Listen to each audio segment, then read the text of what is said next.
Dr. Phosphorus offers a heartbreaking example of how even the noblest of intentions can be corrupted by betrayal, greed, and the harsh realities of a world driven by power.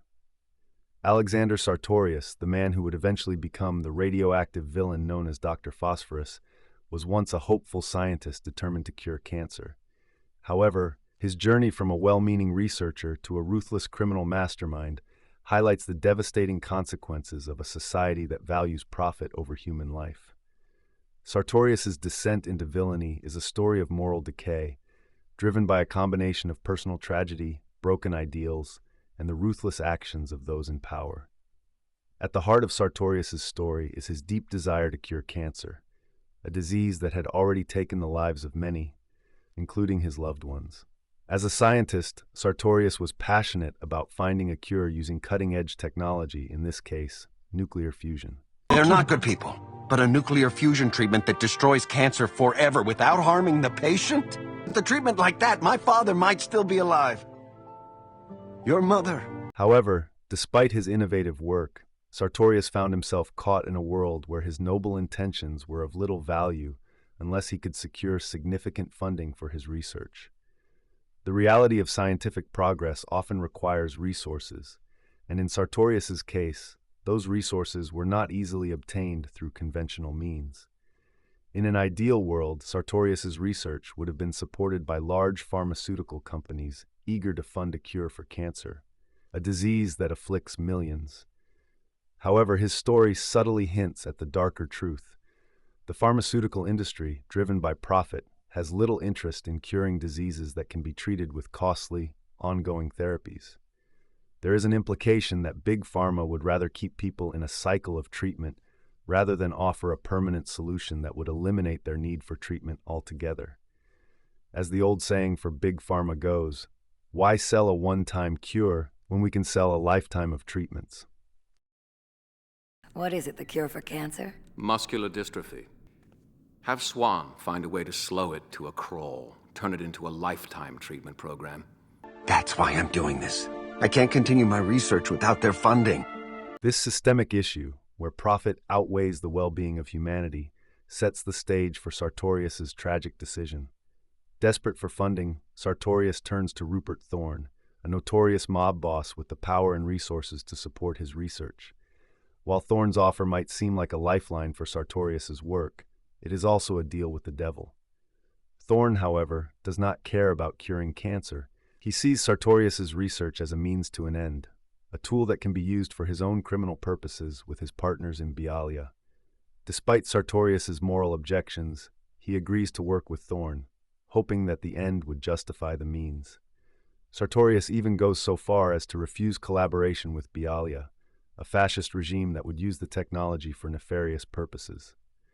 This moment reveals Sartorius's high moral standards. He is willing to compromise in certain areas, but not when it comes to aligning himself with a regime that represents oppression and tyranny. Why are you doing this? You knew the deal, Alex. We would get the results of all of those experiments to share with our friends overseas. However, Sartorius's refusal to collaborate with Betrayal comes at a great cost. Thorne, who had already begun to manipulate Sartorius, responds with ruthless betrayal.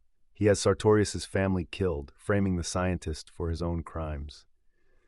Sartorius's loss is profound. The murder of his family is a deeply personal tragedy that shatters his moral compass. The man who once had clear ethical boundaries finds himself consumed by grief and rage, caught in a world where the lines between right and wrong are no longer clear. The final betrayal comes when Thorne attempts to kill Sartorius using his own nuclear equipment. What was meant to be Sartorius's undoing becomes the catalyst for his transformation into Dr. Phosphorus. Instead of dying, Sartorius becomes a radioactive metahuman, cursed with immense power, but also with a body that slowly poisons him and everyone around him. This transformation, while granting him godlike abilities, strips him of his humanity.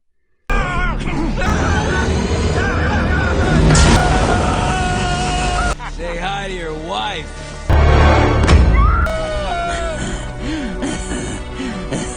The scientist who once sought to cure cancer has now become a living embodiment of the very technology that led to his downfall.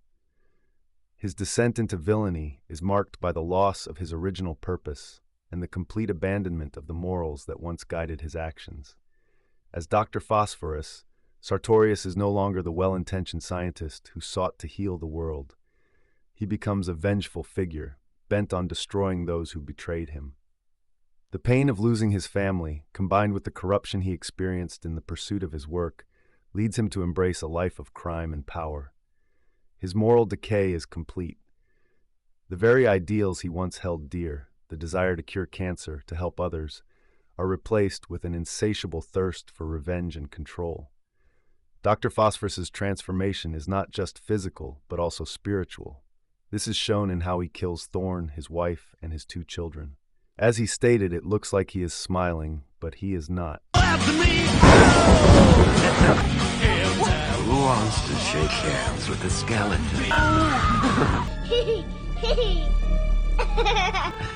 It looks like I'm smiling too, but I'm not. The man who once sought to heal the world now becomes a villain who uses his knowledge and power to harm it.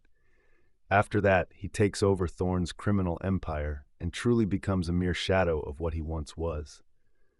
The tragedy of Dr. Phosphorus lies in the fact that he was once a good man, a man with high moral standards who wanted to use his talents for the greater good. His fall from grace is not just the result of external betrayal, but also the inevitable consequence of a world where good intentions are so easily manipulated and corrupted. When society fails to value human life over profit, it can turn the best of people into monsters. Sartorius's story is a cautionary tale about the dangers of placing power and profit above the well-being of individuals. It is a reminder that the pursuit of good, no matter how noble, is not always supported by those who have power. The world looking for understanding. Forward, everything that was Rupert Thorne's is now mine. Dr. Phosphorus's descent from scientist to villain is not just a personal tragedy, but a reflection of the moral failings of the world around him. In the end, the man who could have cured cancer becomes a villain because he was betrayed by those who cared more about control and power than human life itself. The moral implications of his journey are clear. The corruption of a good man is one of the most tragic consequences of a world ruled by greed and betrayal. Faster,